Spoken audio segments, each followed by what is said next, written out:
El mito de la caverna, como popularmente se lo conoce, o alegoría de la caverna, que sería seguramente más exacto, es un celebérrimo texto filosófico escrito por Platón y forma parte del capítulo o libro séptimo de la República, de su obra maestra.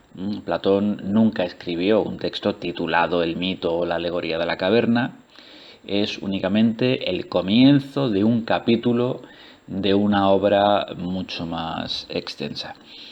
Y este mito o alegoría lo que nos propone es una metáfora tremendamente gráfica acerca de la propia condición humana, en qué consiste nuestra vida, en qué consiste nuestra vida en común, fundamentalmente, no tanto como individuos, sino como parte de un colectivo, además, como parte de una comunidad que tiene una determinada organización política. Todos estos elementos aparecen en el mito de la caverna que, a la vez que ofrece esa metáfora, es un perfecto resumen, una síntesis de las principales ideas de la filosofía de Platón, tanto en el aspecto metafísico, es decir, a la hora de describir la realidad, como en el aspecto noseológico, o sea, a la hora de hablar de nuestro conocimiento de dicha realidad,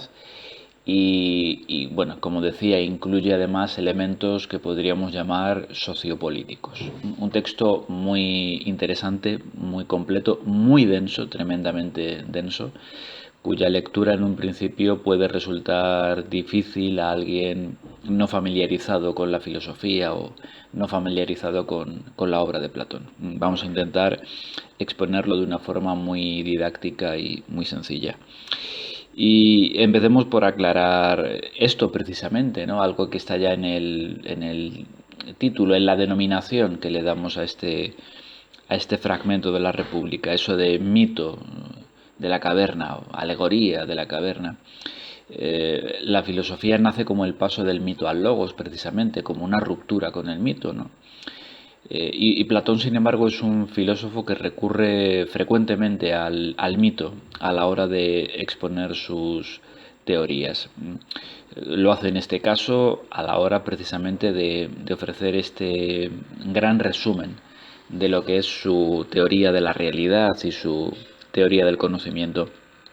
¿Por qué hace esto Platón? Bueno, es muy sencillo, recurre al mito como una forma de exposición didáctica, divulgativa, casi podríamos decir. Hay que tener en cuenta que la obra de Platón se dividía en unos textos exotéricos, unos textos, insisto, de naturaleza divulgativa, que Platón escribía para ser leídos por un público en general interesado por la filosofía, pero luego tenía unos textos esotéricos, no hay que entender esto en un sentido ocultista, por supuesto, textos esotéricos en el sentido de que eran unos textos reservados para sus alumnos en la academia, en la escuela, casi habría que decir en la universidad que Platón fundó en Atenas. Esos textos esotéricos se han perdido. Los que conservamos son precisamente los exotéricos, los divulgativos, a los que dio forma literaria de diálogos. La República es un gran diálogo entre Sócrates y una serie de interlocutores. En principio, un diálogo acerca de la justicia. Sería, por tanto, una obra fundamentalmente política. La República, el título ya dice algo en ese sentido, pero realmente es una obra que toca todos los aspectos de la filosofía platónica, una obra tremendamente compleja y concretamente en este famoso pasaje, en este libro séptimo, pues viene a hacer un resumen de los aspectos más técnicos, más complicados de su filosofía. El capítulo séptimo sigue al sexto, evidentemente, que es conocido, tiene también un sobrenombre, ese capítulo sexto es el que ofrece el símil de la línea. El símil de la línea es ya de por sí un intento de hacer una síntesis de aspectos metafísicos y noseológicos, de establecer una división entre las partes de la realidad y los modos de conocimiento que corresponden a cada una de estas partes de la realidad. Lo que ocurre con el símil de la línea es que es un texto dificilísimo, muy complicado, porque recurre a una exposición además en términos matemáticos, geométricos. Platón era geómetra y bueno, esto no es casualidad. Y el texto resulta tan arduo, tan difícil, que cuando concluye ese pasaje del diálogo protagonizado por Sócrates, este pregunta a sus interlocutores si le han entendido, vienen a decirle que no, que les cuesta mucho seguirle. Es decir, que el lector de la República difícilmente podría seguir a Platón, y Platón así lo asume, y por tanto pone en boca de Sócrates, ¿no? Le hace decir, bueno, os voy a explicar esto de un modo más sencillo, no os preocupéis, vamos a recurrir a una especie de fábula, ¿no? Y comienza este capítulo séptimo, el mito de la caverna, y es donde, bueno, pues transcurre toda esta historia, este mito, entre comillas, que hay que entender en este sentido pedagógico, didáctico, divulgativo. ¿De acuerdo? No perdamos nunca esto de vista. Es un intento sencillo de explicar algo muy difícil. Como los cuentos para niños que tienen una moraleja, bueno, pero en este caso no se trata de una moraleja, se trata de una enseñanza teórica, una iniciación a una enseñanza teórica. Y tan bien le sale a Platón que, bueno, pues el mito de la caverna es uno de esos pocos textos de la historia de la filosofía que, bueno, se consideran una puerta de entrada privilegiada a las preocupaciones filosóficas, una forma de iniciación del lector o del estudiante en la filosofía, ya sea en un sentido muy iniciático, simplemente mostrándole estas metáforas que vamos a ver a continuación y diciéndole, bueno, en eso consiste nuestra vida, esta es una buena comparación con nuestra vida, ya sea profundizando más en los aspectos teóricos que están simbolizados por cada uno de dichos elementos, que es lo que, bueno, aquí vamos a intentar aclarar, ¿vale? Así que, bueno, vamos con lo que sería el texto. No voy a leerlo, sería muy largo y muy aburrido. Voy a presuponer a un lector que tiene delante el texto y que puede ir siguiendo la explicación. Y lo que voy a hacer es básicamente dividir el texto en 4 grandes partes para describir a continuación los elementos fundamentales de cada una de ellas.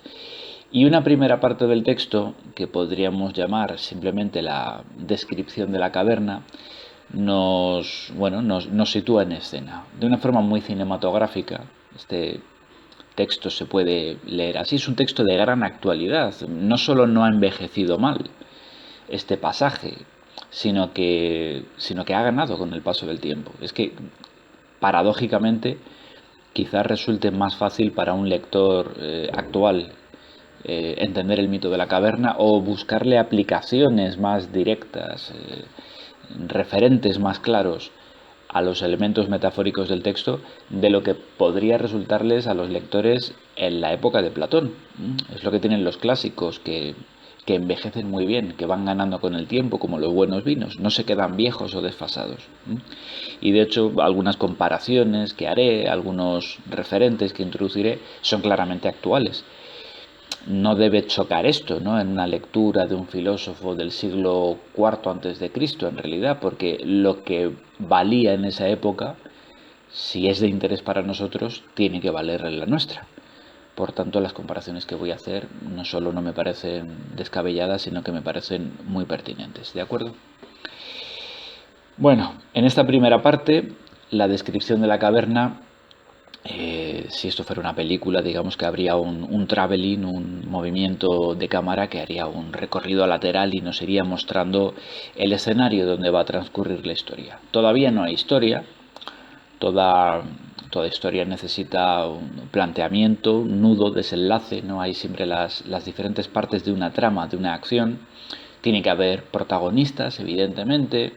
Las historias que más nos gustan son, además, las que tienen antagonistas, las que tienen malos, que plantean dificultades a los buenos. Y, bueno, ya veremos cuánto hay de eso aquí. Pero todavía no tenemos protagonista, todavía no ha empezado la acción. Esto es simplemente ese movimiento de cámara, decía, que viene a mostrarnos dónde va a ocurrir lo que va a ocurrir. Y ese escenario es la caverna, una gruta muy profunda, una gran caverna abovedada, que tiene una ligera pendiente y un desnivel importante entre dos partes claramente diferenciadas, además de una escarpada rampa de salida al exterior. Esa rampa, digamos que todo el conjunto de la pendiente, de la inclinación que encontramos en las dos partes de la caverna y en la rampa de salida son muy importantes, también en el exterior incluso, son muy importantes, tenemos que tenerlas muy en cuenta, ¿vale? Porque Platón va a jugar con estos elementos simbólicos en todo momento, si los perdemos de vista no nos enteramos de nada. Lo que va a ocurrir en el mito de la caverna es un viaje iniciático.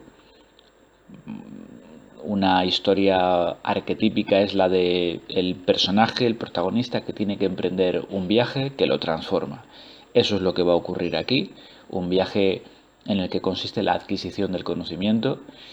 Quien quiera que sea nuestro protagonista, lo veremos enseguida, irá recorriendo, atravesando una serie de formas de sabiduría cada vez más complicadas, cada vez más arduas, tendrá que ir enfrentándose a una serie de dificultades y venciéndolas. Pero bueno, en todo momento lo que va a ocurrir es que tenemos un recorrido que va desde lo más profundo hasta lo más elevado. Es una ascensión, una elevación en el conocimiento. Eso por un lado. Y a la vez, por otro lado, es un recorrido que va desde la oscuridad hasta la luz. ¿Vale? Repito, un viaje desde lo más profundo a lo más elevado, y a lo largo de esa ascensión, de ese recorrido, vamos a ir ganando en luminosidad. Partiendo de unas sombras iniciales, va a haber unos grados de luz crecientes, tanto que van a resultar incluso molestos. Va a haber que acostumbrarse a esos grados de luminosidad, pero cuando por fin nos acostumbremos a ellos, los protagonistas de la historia lo hagan, podrán ver cosas que antes no eran capaces de ver. Y eso es lo que representa la adquisición del conocimiento, que es de lo que trata el mito de la caverna, de cómo progresamos en nuestro conocimiento de la realidad, de una realidad que no teníamos ni idea de lo compleja que era, precisamente hasta que no iniciamos este recorrido. Los ojos que ven, van a representar la mente o el alma, que diría Platón. Nosotros hoy en día diríamos la mente, no hay demasiado problema en esto, use la palabra que use. La mente, que tiene que enfrentarse a grados de abstracción cada vez mayores, es lo que en el mito va a estar representado como los ojos, la vista, que tienen que acostumbrarse a grados de luminosidad cada vez más cegadores. Bien, esta es la clave para entender todo lo que viene a continuación. Y bueno, lo que viene a continuación, vuelvo a lo que estaba diciendo antes de este paréntesis, es la descripción de la caverna, para empezar. Una gran caverna en cuyo fondo tenemos a una serie de personajes sentados de cara a la pared, podríamos decir, castigados, alineados, encadenados al suelo, están atados de forma que, bueno, están inmovilizados, no pueden levantarse, no pueden escapar de allí, son prisioneros. No solo están encadenados al suelo, sino que tienen unos hierros en torno al cuello que les impiden girar la cabeza alrededor, no pueden ver lo que tienen al lado o detrás, tienen que estar permanentemente mirando hacia el frente, y lo que tienen al frente es el fondo de la gruta, la parte más profunda y por tanto la parte más oscura. ¿Mm? Esa es su vida. Unos prisioneros encadenados en el fondo de una caverna mirando las sombras sobre el fondo de esta. Y esas sombras vienen de detrás de ellos, vienen de su espalda, porque dentro de la caverna tenemos un nivel que está un poco más elevado y sobre el que además hay un pequeño muro, una separación, de algún modo un tabique, las distintas traducciones dicen distintas cosas, y detrás de él hay otros personajes que están de pie y no están encadenados, que van pasando a lo largo de ese muro. En el esquema que muestro en pantalla, pues bueno, vendrían hacia nosotros o se alejarían de nosotros. Y llevan sobre sus cabezas unas figuras bidimensionales, planas, unos recortes en madera o piedra, dice el texto. De modo que cuando uno de estos personajes que camina a lo largo del muro, perpendicular a la imagen, pasa por delante de una hoguera que hay detrás, de una fogata que es la única fuente de luz en toda la caverna, la luz que permite que se vea algo dentro de esa caverna. Cuando pasan por delante, el fuego proyecta la sombra de ese objeto que llevan sobre la cabeza, la proyecta contra el fondo de la gruta, contra el fondo de la caverna, y durante un instante es lo que va a pasar por delante de los ojos de los prisioneros, de los encadenados. Distintos personajes van pasando por encima, por detrás, mejor dicho, de ese muro, se suceden los unos a los otros llevando diferentes figuras encima de la cabeza, y a medida que van pasando por delante de esa especie de objetivo, de esta especie de cámara primitiva que describe Platón aquí, esta especie de como de cine, ¿no? De un teatro de sombras chinescas, pero que parece una especie de cine primitivo, ¿no? Pues los proyectores de la imagen están proyectando sobre una pantalla que es el fondo de la caverna la sombra de diferentes objetos. Y ese es el show, ese es el espectáculo, y nunca mejor dicho, por cierto, lo del espectáculo, del que están disfrutando, bueno, que están contemplando los prisioneros en el fondo de la gruta, en diferentes imágenes que van sucediéndose por delante de su campo de visión. Cuando el objeto en cuestión emite algún ruido, por ejemplo, si se tratara de la figura, ¿no? De la figura plana bidimensional de un perro, por ejemplo, ¿no? Pues ladrarían. Y el eco de esas voces que vienen de detrás del muro rebotaría también contra el fondo de la caverna y sería lo que escucharían los prisioneros. Así que verían la sombra de un perro, escucharían el eco de esos ladridos hechos por estos enigmáticos personajes que pasan por encima. Y esa es la vida de los prisioneros, ¿eh? Unos encadenados en el fondo de una caverna, contemplando sombras y escuchando ecos. Unos prisioneros que además, esto es fundamental, no saben que están en una caverna, no saben que existe un exterior, porque como dice el texto al empezar, han nacido allí abajo. No es que hayan sido apresados en algún momento, llevados allí abajo y encadenados, es que han nacido en la caverna, desde la infancia han sido encadenados, llevan toda la vida contemplando esta emisión, esta retransmisión, de modo que no conocen otra cosa, no tienen con qué comparar. Así que la caverna es para ellos simplemente el mundo, la realidad. Y estar allí todos encadenados los unos al lado de los otros, dándose con el codo y hablando entre ellos acerca de lo que ven y oyen, de esas sombras y esos ecos, pues eso es la vida en sociedad, eso es la cultura. Esta es la metáfora de nuestra vida, la metáfora de la condición humana que nos propone Platón, que es ciertamente muy lóbrega, muy triste, ¿no? Somos nosotros, porque esos prisioneros somos nosotros.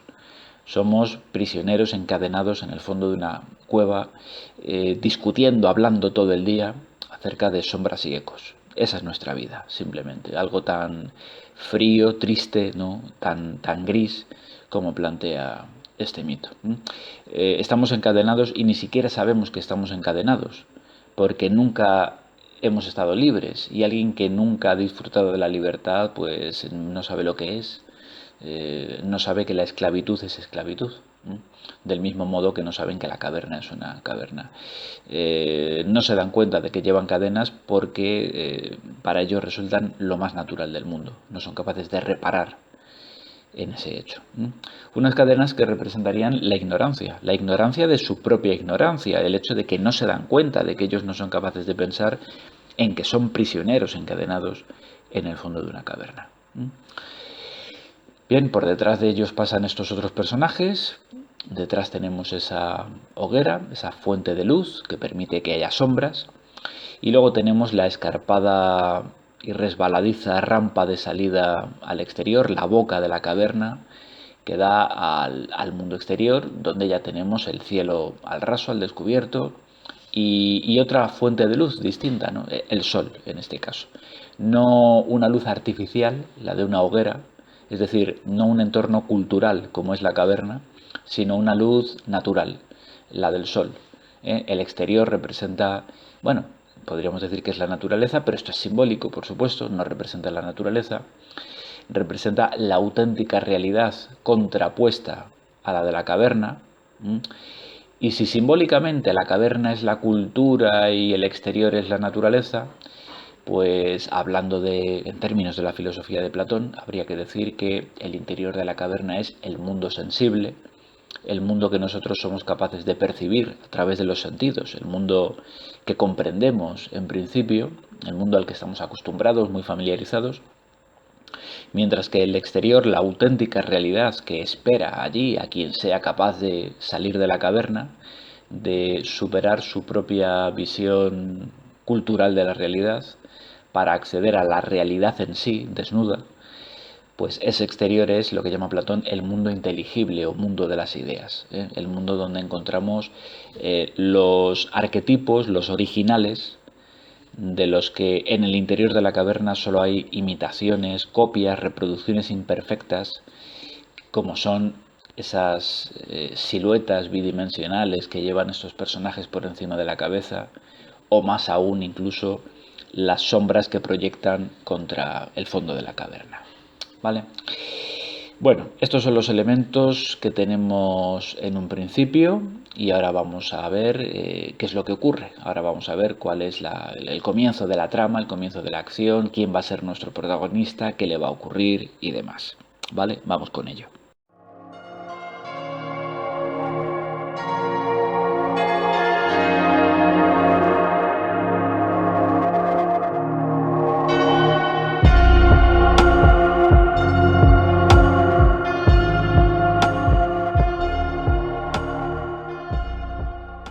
El texto plantea esta situación. ¿Qué pasaría si desatáramos, o mejor dicho, si desencadenáramos a uno de estos prisioneros? A uno cualquiera en principio, da igual. Se supone que allí hay mucha gente, no uno solo como aparece en el esquema, evidentemente, están alineados en una especie de cine, muchas hileras con muchas filas, unos al lado de otros en paralelo. Bueno, pues, ¿qué pasaría si hipotéticamente desencadenáramos a un prisionero y le dijéramos, bueno, en fin, gírate, vuélvete, mira lo que tienes alrededor y date cuenta de dónde estás y de en qué consiste tu vida, lo que has estado haciendo hasta ahora, ¿no? ¿Qué pasaría si se diera esa situación? Y lo que nos dice Platón, y lo que cabe esperar, claro, es que, bueno, pues lo que pasaría es que nuestro prisionero, convertido ahora en protagonista de la historia, al ser liberado de los hierros, de las cadenas y al ser obligado a girarse hacia atrás, lo cogemos de los hombros y le decimos, gírate, date la vuelta. Pues se sentiría muy extrañado, se sentiría desorientado, perdido, porque lleva toda la vida en esa misma postura, lleva ahí sentado con los hierros, mirando el fondo de la gruta sin poder girar el cuello a los lados, lleva así toda su vida y de repente se sentiría muy, muy raro si se viera libre de la carga de esas cadenas y tuviera que mirar en una dirección a la que no está acostumbrado a mirar, ¿no? Si de repente descubriera que la realidad tiene más dimensiones de las que él pensaba. Porque, por supuesto, nuestro prisionero, contemplando sombras y escuchando ecos, pensaba que ya conocía la realidad, que esas sombras y ecos eran la realidad y que no había nada más que conocer, que él sabe tanto como cualquiera de todo. Y de eso habla con sus compañeros de la caverna, con el resto de encadenados. Opinan acerca de todo, creyendo que sus opiniones son un conocimiento fundado y suficiente de las cosas, porque las cosas para ellos son las sombras. Pero si de repente desencadenáramos a uno de ellos y lo hiciéramos girarse, ¿qué le pasaría? Pues lo que le pasaría es que sus ojos están tan acostumbrados a las sombras, a la oscuridad, que al mirar en dirección contraria, al mirar volviéndose 180 grados hacia atrás, pues de repente la luz que procede de la hoguera, esa luminosidad mayor, lo cegaría. Los ojos le dolerían, le llorarían, sentiría algo que no ha sentido nunca, unas nuevas sensaciones, unas nuevas percepciones, se quedaría cegado durante un rato y eso le resultaría muy desagradable. ¿Y cuál sería su reacción natural? Querer volverse de nuevo a la postura en la que ya estaba, querer sentarse, darse la vuelta y mirar hacia las sombras, porque es lo que ya conoce, es lo que le resulta familiar y es lo que va a querer seguir haciendo. No algo que le resulta molesto, doloroso, que lo desorienta, que le supone un esfuerzo, sino aquello, en fin, a lo que está perfectamente acostumbrado y que le resulta fácil y gratificante incluso. Pero como dice el texto, hay que obligarle, ¿no? No podemos permitir que se gire de nuevo y vuelva a las sombras, hay que obligarle a que mire en esa dirección por molesto o doloroso que le resulte hasta que sus ojos se acostumbren a la luz, hasta que empiece a discernir formas y, en fin, dejen de llorarle los ojos y por fin empiece a ver lo que hay ahí, ¿no? Y entonces verá que hay un muro y llegar a atisbar que por encima o por detrás de él están pasando unos personajes y que por encima de sus cabezas llevan unas figuras y cuando consiga enfocar, cuando consiga ver bien esas figuras, se dará cuenta de que hay una similitud entre las sombras que él contemplaba sobre el fondo de la gruta y esas figuras. ¿eh? Y bueno, entonces habremos dado un importante paso en el conocimiento. Y es que nuestro prisionero se dará cuenta de que lo que tomaba por real no lo era tanto, que era una especie de reproducción o de copia limitada de eso que ahora empieza a ver por vez primera en su vida, ¿no? Y este no es todavía el verdadero conocimiento, por supuesto, porque el verdadero conocimiento no va a estar dentro de la caverna, estará fuera de ella, ¿no? El verdadero conocimiento de la auténtica realidad solo nos aguarda en el exterior. Pero por lo menos nuestro personaje habrá dado un paso fundamental, que es el de empezar a plantearse si todo lo que ha tenido siempre por real no lo es. ¿eh?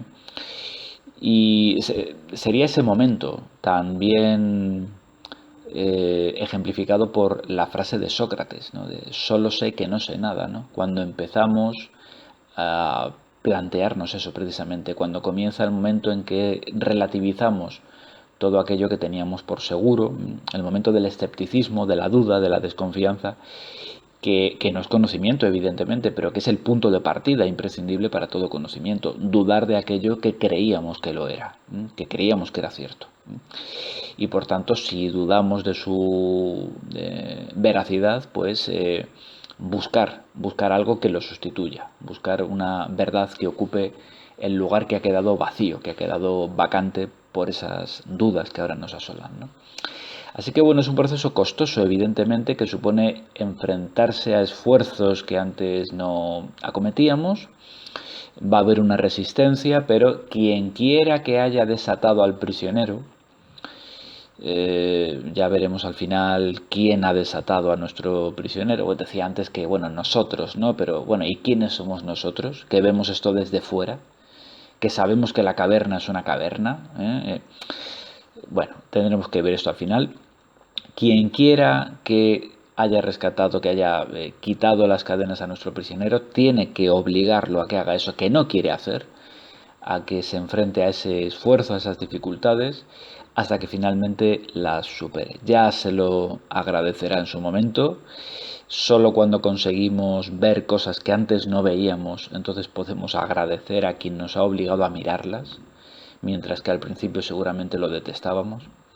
Pero bueno, nuestro personaje, nuestro protagonista, ahora que ya tenemos a alguien que ha iniciado este viaje, este recorrido iniciático, que vemos aquí también plasmado, pues ya ha ganado un paso en el saber. Ya puede subir ese pequeño talud, puede salvar ese muro que hay sobre él y llegar a donde están esos personajes al lado de la hoguera, esos que llevan figuras por encima de la cabeza, puede alcanzar ese nivel, ver la caverna desde allí arriba, y aunque todavía creerá que la caverna es el mundo, porque sigue sin conocer el exterior, pero ya sabe que las sombras son sombras, eso que se ha ganado.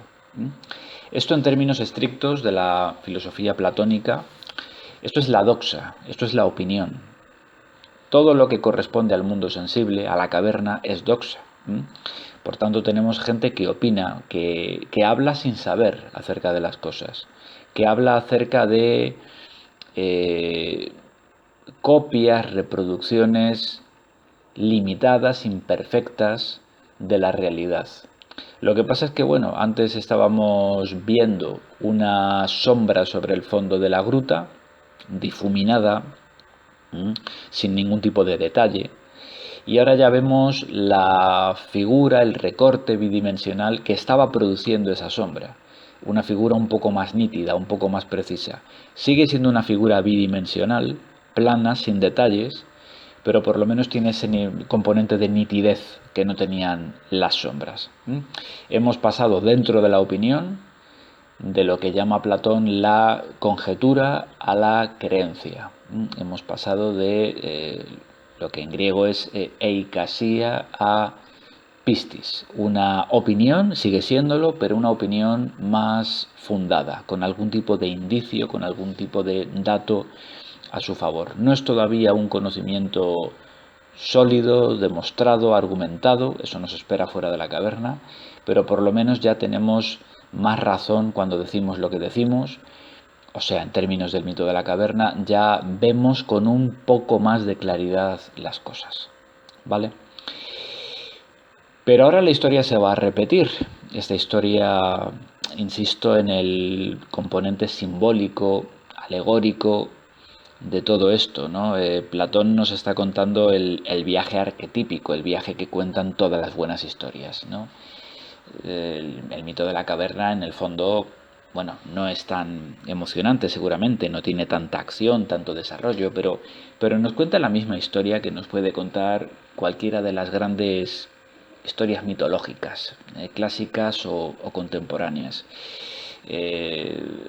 Podríamos asimilarlo con, bueno, con un referente que vamos a ver que se nos repite más adelante. Podríamos asimilarlo con la Ilíada, ¿no? Pero podríamos asimilarlo con El Señor de los Anillos o Star Wars, Harry Potter o cualquiera de estas historias, ¿no?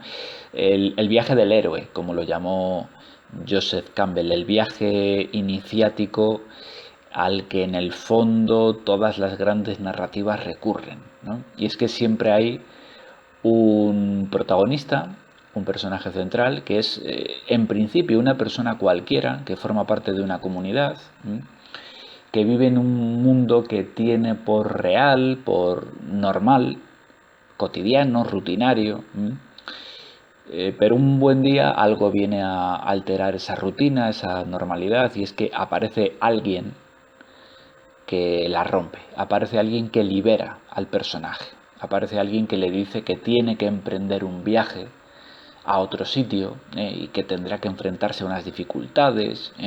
Es decir, que aparece siempre la figura del mago, podríamos decir, o del maestro, ¿no? Aparece un Gandalf, un Obi-Wan, un Dumbledore, el que quiera que sea, ¿no?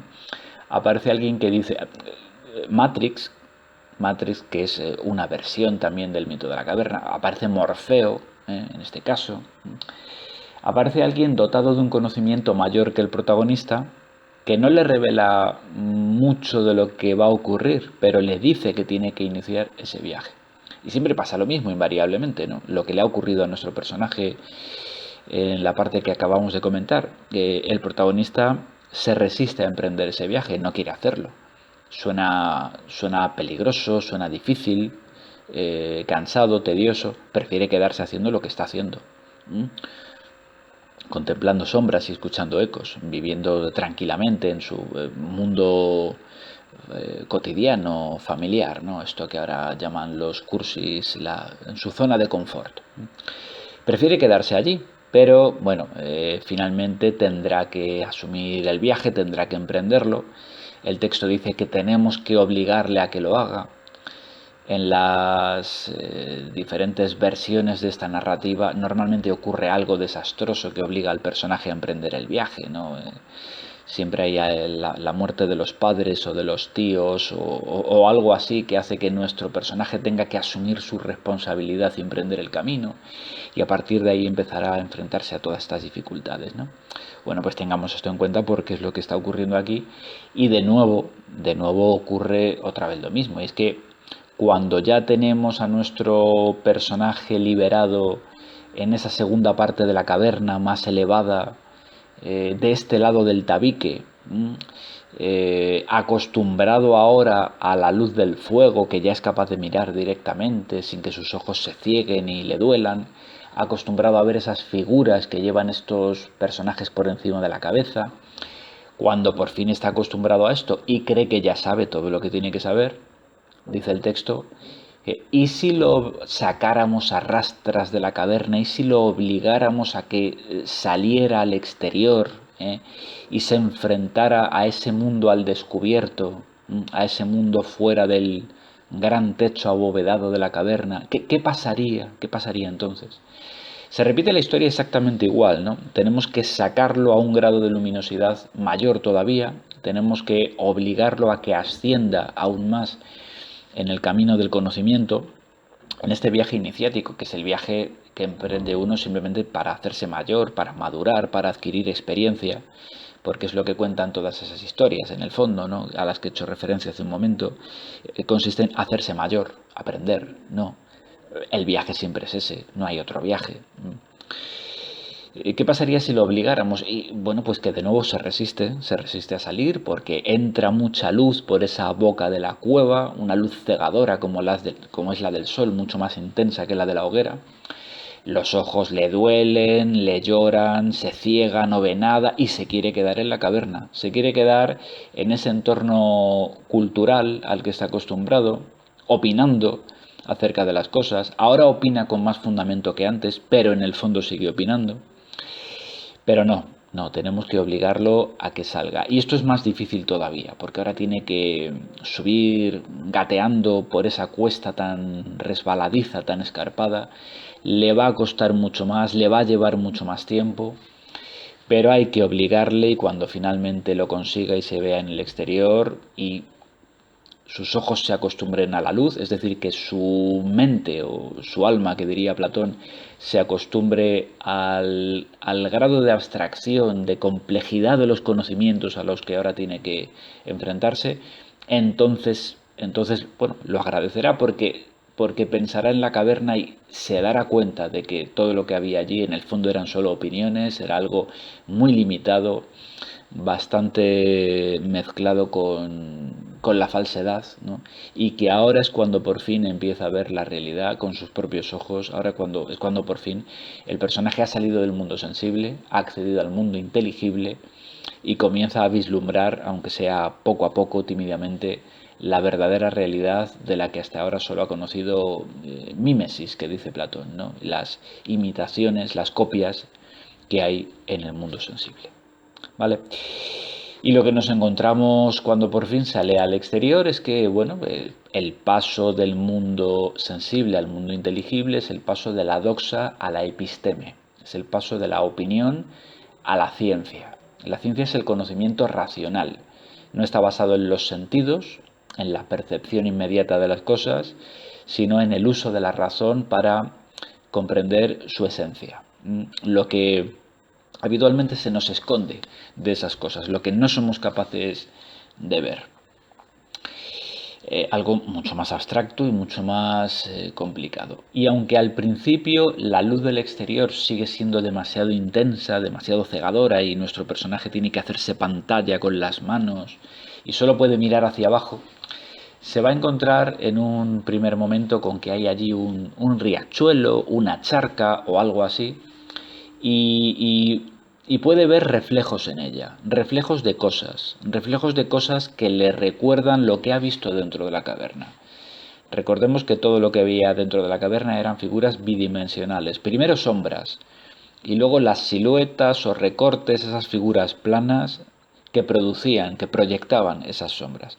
Bueno, pues ahora va a volver a ver algo plano bidimensional que es el reflejo de algo en el agua. Un reflejo que no deja de ser eso, una figura bidimensional, oscilante, se mueve, nunca está del todo quieta para que la veas, pero por lo menos ya es una figura que tiene color, nos proporciona más información de la que podíamos tener dentro de la caverna cuando la vemos. Esto representa en términos de Platón, aunque aquí no quede tan claro y no sea tan importante, pero bueno, esto es el saber demostrativo, el primer paso dentro de la episteme, de la ciencia. El saber demostrativo, la dianoia, que Platón básicamente identifica con el saber matemático, con la utilización de las matemáticas como paso previo para el conocimiento absoluto. Una preparación intelectual, una especie de gimnasia mental, en este caso óptica, ocular, permite que nuestros ojos se acostumbren a una luz mayor todavía que aún está por alcanzar. Bueno, una dificultad mental preparatoria para un tipo de esencias, de realidades más complejas todavía que las matemáticas según Platón. Él pone algo por encima de las matemáticas, nosotros hoy en día seguramente no lo haríamos, pero bueno. Y ese algo es lo que verá en un siguiente momento cuando nuestro protagonista con unos ojos ya, una visión ya acostumbrada a la luz del exterior, a la luz del sol, consiga saltar ese riachuelo o charca y ya del otro lado, habiendo alcanzado el techo del saber, o casi, sea capaz de ver cuál era el objeto que estaba proyectando, gracias a la luz del sol, ese reflejo sobre el agua. Y ese reflejo, ese objeto que proyecta ese reflejo en el agua, le recordará al reflejo en el agua y a la figura, a la silueta, recorte bidimensional que llevaban aquellos personajes por encima de la cabeza y la sombra que éstas proyectaban contra el fondo de la caverna. Se parece, tiene un aire, pero tiene un nivel de detalle mucho mayor. Y ahora ya sí que es un objeto tridimensional, es algo que puede tocar, que puede coger, que puede girar y puede ver desde todos los ángulos, es decir, que le proporciona un conocimiento exhaustivo. Hasta ese momento tenía que conformarse con la perspectiva, el punto de vista, el ángulo que se le presentaba. Ahora ya puede escogerlo él. Puede tocar ese objeto, girarlo. Imaginemos que es una estrella tridimensional que él puede coger con las manos, puede girarla, puede ponerla del revés, en fin, puede tocarla, arañarla, puede morderla. Todos los datos que podamos llegar a tener de ese objeto ahora están al alcance de su mano, es decir, al alcance de su mente. No olvidemos nunca que esto es metafórico y que estamos hablando del conocimiento intelectual. Ahora por fin nuestro protagonista tiene un acceso pleno, absoluto, inmediato, mental, racional, a esa realidad de la que hasta ahora solo veía diferentes tipos de reflejos, copias, imitaciones, reproducciones, siempre planas, siempre limitadas, nunca le daban toda la información, ahora por fin la tiene. Y este objeto, estos objetos que por fin puede tocar, que por fin puede aprehender, y no es casualidad que esa palabra con H intercalada signifique ambas cosas, esos objetos son las esencias, los arquetipos de las cosas, es decir, esos objetos son las ideas que dan nombre a la teoría de las ideas de Platón, al mundo de las ideas de Platón, que es este exterior de la caverna. Nuestro protagonista ha conseguido un conocimiento pleno de la realidad. De cada tipo de objeto dentro de la caverna veían pasar por esa especie de cine primitivo los prisioneros, veían pasar muchos objetos distintos y escuchaban muchos ecos distintos. que se correspondían a esos objetos que pasaban por encima de su cabeza, desfilando estos personajes detrás del muro. Bueno, pues fuera cual fuera el objeto, una estrella, un perro, un árbol, una persona, lo que fuera, ahora por fin tiene el objeto original nuestro personaje a mano y puede examinarlo, comprobarlo desde todos los puntos de vista. Ha superado esas limitaciones culturales que había dentro de la caverna y ahora tiene el conocimiento natural pleno de la cosa. Ha salido del mundo sensible, puede comprender la realidad que es el mundo inteligible. Solo quedaría un paso más, un último peldaño en el ascenso al conocimiento, y es que si hemos ido de lo más profundo a lo más elevado y hemos ido desde lo más oscuro, desde las sombras hasta la mayor luminosidad, lo que queda por hacer es mirar directamente la fuente de luz, como pudo hacer cuando estaba dentro de la caverna y miraba directamente la hoguera. Le costó mucho acostumbrar los ojos a esa luz, pero pudo hacerlo. Y ahora tendrá que ver no solo los objetos directamente iluminados por esa luz, bañados por ella, sino que tendrá que mirar directamente la fuente de la luz, que es el sol. Y el sol es la idea suprema para Platón, es la idea del bien, una especie de metaidea. Podríamos decir casi que es la idea de idea, ¿no? Algo que lo que nos permite comprender cuál es esa auténtica realidad. Bueno, representa, por no complicar esto demasiado, representa la sabiduría máxima que se puede alcanzar, el grado máximo de conocimiento que puede tener una persona, de modo que quien ha mirado y soporta la luz del sol, quien ha acostumbrado sus ojos a mirar, aunque sea brevemente, porque tampoco podemos quedarnos mirando fijamente al sol mucho tiempo, nos quedaríamos ciegos, podríamos llegar a perder la cabeza, ¿no? Traducido a otros términos, pero podemos por lo menos vislumbrar ese sol, esa fuente de toda luz. ¿Y esto qué significa? Pues no que lo sepamos todo, porque nadie puede saberlo todo, y alguien que diga que lo sabe todo es un farsante, pero significa, eso sí, que nuestra vista acostumbrada a esa máxima luz podrá ver cualquier otra cosa menos luminosa. Si puedo mirar directamente al sol, pues podré ver cualquier objeto bañado por la luz del sol. Ya no me va a hacer daño a los ojos, no más que el propio sol. O sea, que mi mente está acostumbrada al grado máximo de abstracción, lo cual quiere decir que podré comprender cualquier otra cosa, porque nunca va a ser más difícil que mirar la propia luz solar. ¿eh? Si no las he mirado todavía, no las he visto, pero cuando las mire, las podré ver. O sea, no lo sé todo, pero estoy ya en condiciones mentales de enfrentarme a cualquier dificultad y entenderla. ¿De acuerdo? Eso es la sabiduría, básicamente, estar preparados para entender y no ya saberlo todo, porque nadie lo sabe todo, insisto.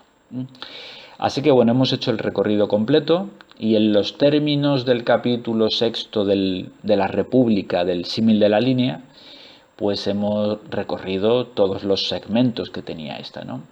Dentro de la doxa, es decir, dentro de la caverna, que representa el mundo sensible, hemos pasado por la conjetura y la creencia, eikas y eipistis, y ahora ya en el exterior, en el mundo inteligible, donde nuestro grado de conocimiento es la episteme, hemos pasado por el saber demostrativo y ahora por fin hemos alcanzado el saber intuitivo, el saber directo y máximo de la realidad, para el cual es condición necesaria haber pasado por todas las fases anteriores, no hay atajo posible. Y este último segmento, este último nivel del conocimiento es el saber intuitivo, como decía, la noesis, la contemplación directa, inmediata de la realidad, el conocimiento más exhaustivo, más perfecto que podemos tener de dicha realidad. Ahora ya podremos conocerlo todo, ahora ya podremos comprenderlo todo. Y si esto fuera el símil de la línea, aquí terminaría el texto, habríamos establecido un perfecto paralelismo entre ambos textos, pero el mito de la caverna es más completo, es bastante más interesante y vamos a ver que, bueno, que no ha terminado el texto porque todavía queda una parte que tenemos que ver, y es que nuestro protagonista tiene que volver de nuevo a la caverna. Vamos a ver esto también.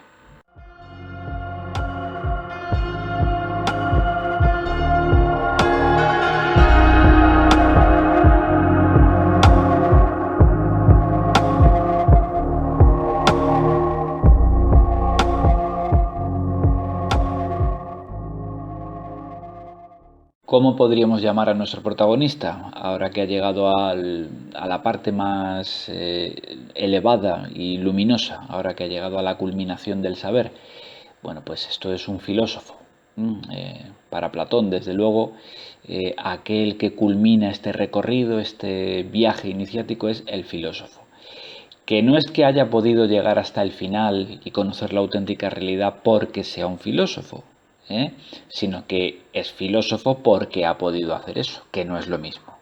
¿De acuerdo? Solo quien ha conseguido habituar su mirada al grado más alto de luminosidad, es decir, solo aquel que ha preparado su mente para el grado más alto de abstracción y ahora ya es capaz de comprender cualquier cosa igual o menos abstracta que esa luz del sol, que la idea del bien, merece llamarse filósofo. ¿De acuerdo? Y la cuestión es, ¿le gustaría a nuestro filósofo quedarse ahí fuera y no volver a entrar en la caverna donde todo está oscuro y es tétrico y frío y húmedo? Y la respuesta en principio sería, bueno, pues claro, seguramente preferiría quedarse ahí fuera, ¿no? Bajo la luz del sol, viendo con sus propios ojos la realidad, es decir, comprendiendo, pensando tranquilamente lo que lo rodea y no ofuscado por las sombras del interior de la caverna, ¿no? Pero la cuestión es que no puede quedarse fuera. ¿Por qué no puede quedarse fuera? Una respuesta rápida y fácil, muy precipitada, sería, bueno, es que tiene que volver para contarle a los demás lo que ha visto. A ver, no tiene que volver para eso. Podría volver y no hacerlo. No, la cuestión es que tiene que volver sí o sí. ¿Y por qué tiene que volver? Porque el exterior de la caverna es el mundo inteligible. Y el mundo inteligible no es un mundo físico, no es un mundo material donde uno pueda quedarse. Es decir, ¿cuánto tiempo podemos estar en el mundo inteligible? Tanto como podamos estar pensando, concentrados, razonando, abstraídos. Pero eso nunca es demasiado tiempo. Salimos, si es que somos capaces, salimos de la caverna un rato, nos damos un paseo por el exterior, reconocemos el terreno, vemos todas las cosas que podamos, pero al final siempre hay que volver a la caverna, es inevitable, porque nuestra vida, lo hemos dicho ya, transcurre en el interior de la caverna, porque la caverna, por triste y húmeda y fría y tétrica que sea, la caverna es nuestra vida. De modo que no cabe la opción de quedarse en el exterior. Hay que descender de nuevo forzosamente. Algo interrumpe nuestra actividad intelectual, cualquier distracción de la vida cotidiana, cualquier obligación material, social, fisiológica, del tipo que sea, y volvemos a encontrarnos siempre en el interior de la caverna. Lo que pasa es que no es lo mismo estar dentro de la caverna sin haber salido nunca de ella, creyendo que todo lo que hay en ella es lo auténtico, lo real, que estar dentro de la caverna habiendo vuelto del exterior, sabiendo que todo lo que hay dentro de la caverna es una limitadísima reproducción, una copia muy imperfecta de eso que hay fuera y que por tanto es algo fundamentalmente falso. Y entender esa falsedad, ser capaz de reconocerla. Son dos situaciones muy distintas. Hay dos tipos de ser humano, por tanto, los que nunca han salido de la caverna y los que sí han salido de la caverna, pero que al final viven, por supuesto, en la caverna junto a los demás, porque vivimos junto a los demás. Vivimos junto a esos prisioneros encadenados en el fondo. Bueno, es que son nuestra familia y amigos y conciudadanos, la gente con la que vivimos, hablamos, discutimos. No queda otro remedio. La cuestión es, como plantea el texto en esta cuarta parte, ¿no? El regreso a la caverna. Hemos visto en primer lugar la descripción de la caverna, a continuación la liberación de un prisionero, seguidamente la salida al exterior, la salida de la caverna, y ahora nos queda pues esta cuarta parte que sería el regreso, el descenso de nuevo a la caverna. Esa caverna que, por seguir con la simbología, con la rica simbología de este texto, lo que hemos visto ocurrir en las tres partes anteriores ha sido un parto, básicamente. Esa caverna es un útero en el que ha nacido alguien que, bueno, por fin ha crecido lo suficiente como para ser expulsado al exterior, bajo la luz del sol. Y ahora, bueno, una vez que se ha producido ese doloroso parto, la cuestión es que bueno, hay que volver al interior, podríamos decir, ¿no? No tenemos otro remedio que volver a esa forma de vida ahora que ya hemos nacido en otro sentido, en un sentido intelectual, habría que decir, ¿no? Bueno, pues tenemos que volver a esa especie de útero, a esa cavidad que es la caverna, tenemos que regresar donde transcurre al fin y al cabo esa vida nuestra, a la sociedad, a la cultura, junto a los demás, a soportar todo lo que hay que soportar allá abajo. Y dice el texto, plantea Platón, que si nuestro protagonista, el filósofo, se acordara de sus antiguos compañeros de la morada, de la caverna, envidiaría a los más populares, a los más conocidos y aclamados entre ellos, que al fin y al cabo son los que dicen cosas más interesantes acerca de las sombras y ecos. Los envidiaría y querría volver allá abajo y estar de nuevo encadenado, sentado junto a los demás. ¿O realmente consideraría que, bueno, que esa forma de vida es algo triste y lamentable, algo a lo que no querría volver jamás y que preferiría como... y cita un pasaje de la Odisea platónica, ¿no? Que antes, por cierto, no sé si dije la Ilíada y quería decir la Odisea, por supuesto. Cita ese pasaje en el que Aquiles, cuando Ulises, cuando Odiseo lo encuentra en el Hades, en el infierno, y le recuerda lo gran héroe que fue, lo aclamado que ha sido, lo recordado que es por todos los que le han sobrevivido, Aquiles dice, bueno, preferiría estar vivo y ser el esclavo del más humilde campesino antes que ser el príncipe aquí abajo, ¿no? El más aclamado de los difuntos.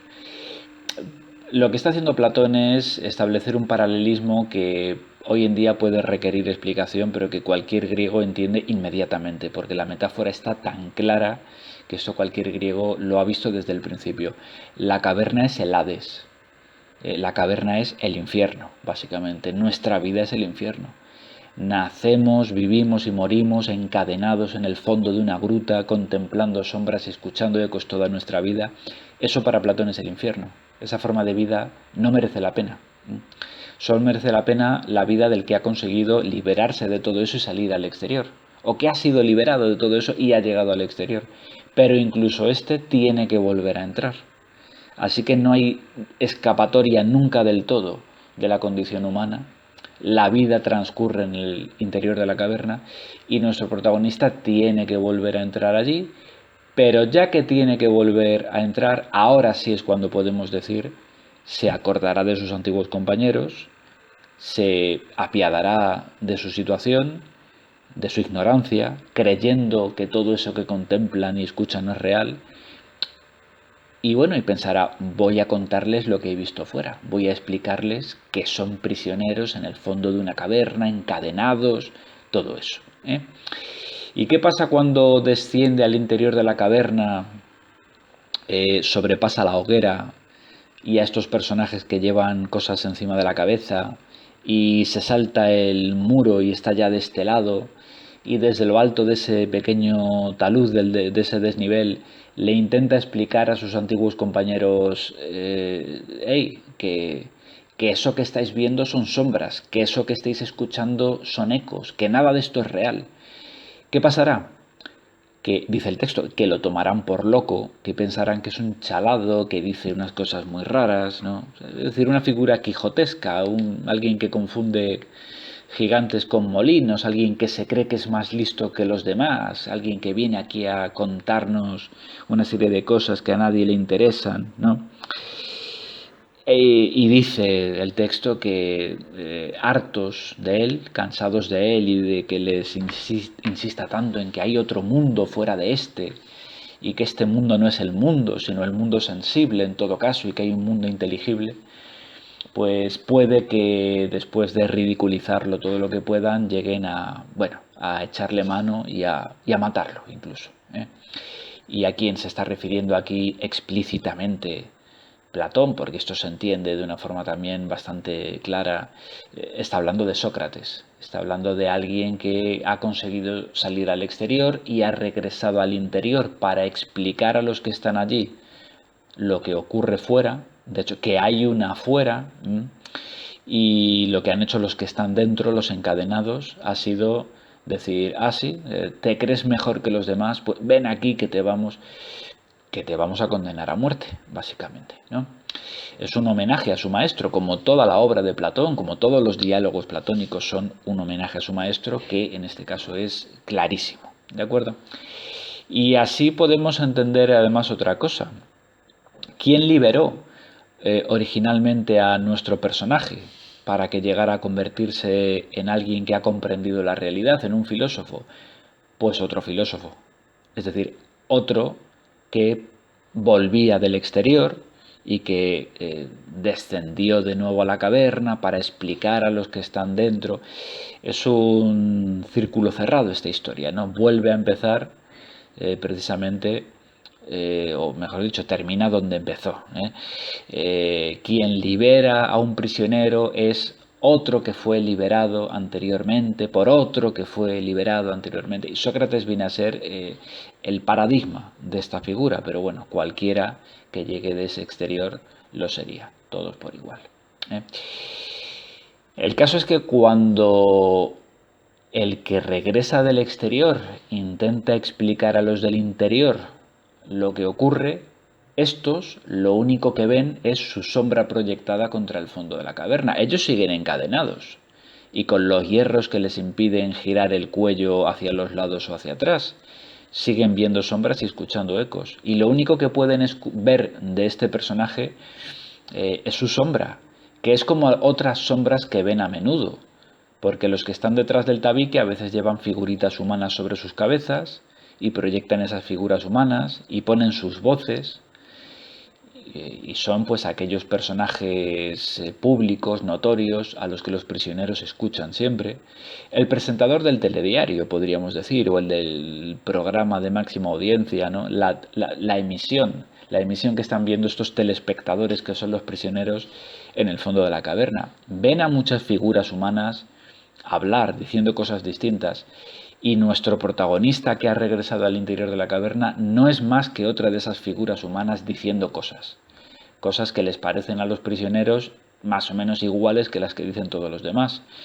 Así que ven su sombra, escuchan el eco de su voz rebotando contra el fondo de la caverna, no lo distinguen de cualquier otro discurso, les parece exactamente igual a cualquier otro, y en todo caso es un tío muy pesado que dice cosas que no interesan mucho, ¿eh? De modo que si se quiere hacer oír nuestro protagonista, si quiere que le entiendan, da igual lo que les cuente, no va a servir de nada.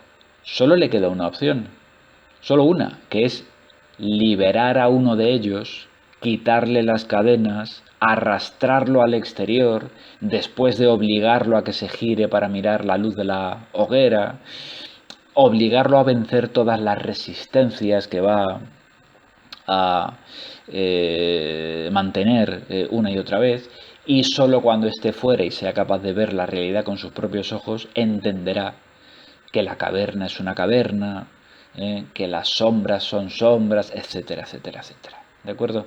Así que la historia, como decía, termina exactamente donde empezó. Solo se puede mostrar la verdad a alguien consiguiendo que ese alguien la vea por sí mismo, pero no contándosela. Hay que enseñar a mirar a los demás, pero no les puedes contar lo que ellos tienen que ver. Tienen que hacerlo con sus propios ojos, tienen que hacerlo con su propia mente. ¿De acuerdo? Esta es la enseñanza fundamental de este texto. En cuanto a los personajes que pasan por detrás del tabique, por terminar con ellos, bueno, podríamos decir que son simplemente algo accesorio, instrumental, que para que Platón contara el texto, pues tenía que poner a alguien detrás de ese tabique, y que hoy en día podríamos simplemente hablar de una cinta transportadora que lleva figuritas y ya está, ¿no? Y bueno, eso sería coherente con la propia filosofía platónica, lo podríamos dejar ahí, ¿no? Sería una lectura del texto. En el mundo sensible vemos y escuchamos cosas, simplemente. Bueno, vale. Pero como he hecho varias veces esa relación con la televisión o con el cine, o podríamos hablar de Internet hoy en día, con más razón aún, ¿no? Como decía que este texto es un clásico que hoy en día se entiende incluso mejor que en su momento, porque los clásicos ganan con el paso del tiempo en vez de perder. Pues podríamos hacer esta lectura, un poco particular, ¿no? Un poco libre, pero bueno, yo creo que respeta perfectamente el espíritu platónico. Esas figuras vendrían a ser, o podrían ser, lo que Platón en general llama los sofistas. Todos aquellos que proyectan una falsa realidad, que manipulan el discurso, todos aquellos que viven de la opinión, que viven de intentar hacer ver a la población que no existe ninguna verdad objetiva porque todos son opiniones. Y desde el momento en que todos son opiniones, todas valen igual y por tanto podemos manipularlas a través de la imagen y del lenguaje. ¿eh? En tiempos de Platón más el lenguaje, más el logos, hoy en día quizá más la imagen, ¿no? Recordemos que las figuras que ven los prisioneros, las sombras, son planas, son bidimensionales. Una vez que hemos desencadenado a uno y lo obligamos a mirar hacia atrás, ve esas figuras o recortes que son bidimensionales. Incluso en el exterior, sobre el agua, el reflejo es bidimensional. Solo la realidad última, las ideas, eran tridimensionales. ¿Qué representa la bidimensionalidad? ¿Qué podría ser esta bidimensionalidad? Todo esto que no es el conocimiento definitivo y absoluto, pues la percepción mediática que tenemos de la realidad. Hoy en día el acceso que tenemos al mundo que nos rodea a través de una pantalla. Los prisioneros en el fondo de la caverna viendo sombras y escuchando ecos son gente mirando y escuchando lo que sale de una pantalla, de un dispositivo, ¿no? El televisor, el móvil, el ordenador, gente encadenada a su dispositivo, a su espejo negro, ¿no? Como la serie Black Mirror, ¿no? Esta serie que trata también estos elementos y lo hace tan bien, tan lúcidamente. La metáfora sería la misma en este caso, ¿no? Tenemos una percepción mediática de la realidad falsa, una realidad emitida, proyectada, diseñada por otros, que perfectamente podrían ser estos personajes que pasan por detrás del muro, que nuestro héroe, el héroe que ha hecho el viaje, el viaje iniciático, el viaje en el conocimiento, pues ha dejado atrás al salir de la caverna y al lado de los cuales vuelve a pasar cuando entra de nuevo a la caverna. No puede hacer nada para evitar que estén ahí, ellos van a seguir proyectando, emitiendo esa visión de la realidad. Únicamente no los puede sustituir, no puede convencer a los prisioneros encadenados porque nunca va a sustituir sus sombras por otras. Es más, es que su sombra solo es una sombra más, y así la van a ver siempre los prisioneros. Solo le queda hacer una cosa, repito, es desatar a alguno, siempre serán muy pocos, desatar a alguno de estos prisioneros, intentar sacarlos al exterior y bueno, cruzar los dedos y no terminar con Sócrates, como le ha ocurrido tantas veces a lo largo de la historia a quien ha sacado a prisioneros del fondo de la caverna y ha resultado molesto al poder establecido, a los que proyectan una falsa realidad para el conjunto de la gente.